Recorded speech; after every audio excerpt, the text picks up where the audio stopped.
Gjykata e posaçme do t'i komunikojë të shtunën në mëngjes ministres së pezulluar Belinda Ballukut masën që i caktoi të njëjtën dhe ndalimin e daljes nga shteti. Zyrtarisht pritet që në orën 9 ajo të paraqitet në gjykatën antikorrupsion për verifikimin e kushteve të masës së sigurisë dhe të marrjes në pyetje, një vendim ky që prek edhe të bashkëpandeurit e tjerë, kreun e autoritetit rrugor shqiptar Gentian Gjyli dhe atë të korporatës energjetike shqiptare Eral Delezi. Këta të fundit, gjyqtari Erion Çela i ka izoluar në shtëpi. Vizion Plus ka siguruar disa nga arsyet e caktimit të masave të sigurisë.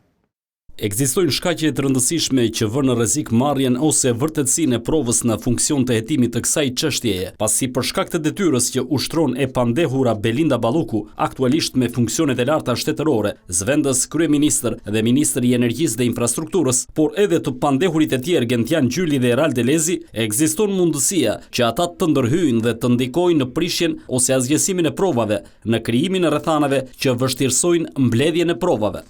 Një tjetër argument ka shërbyer edhe largimi i mundshëm i të pandehurve nga vendi, duke marrë shkas nga dyshimi se kanë kryer shkelje të barazisë së pjesëmarrësve në tendera.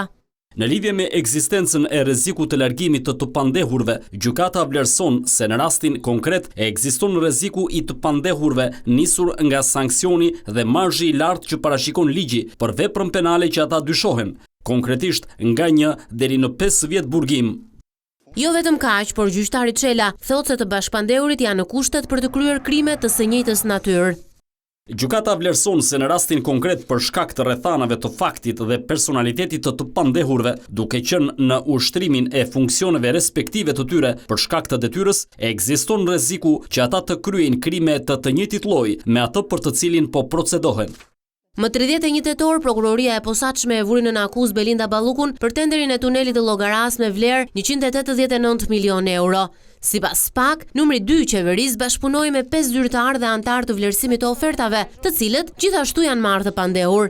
Në akuzë kanë përfunduar kreu i autoritetit rrugor shqiptar Gentian Gjyli dhe ish kreu i të njëjtit institucion Eviz Berberi, bashkë me anëtarët e Komisionit të Vlerësimit të Ofertave si dhe drejtorin e Kesh.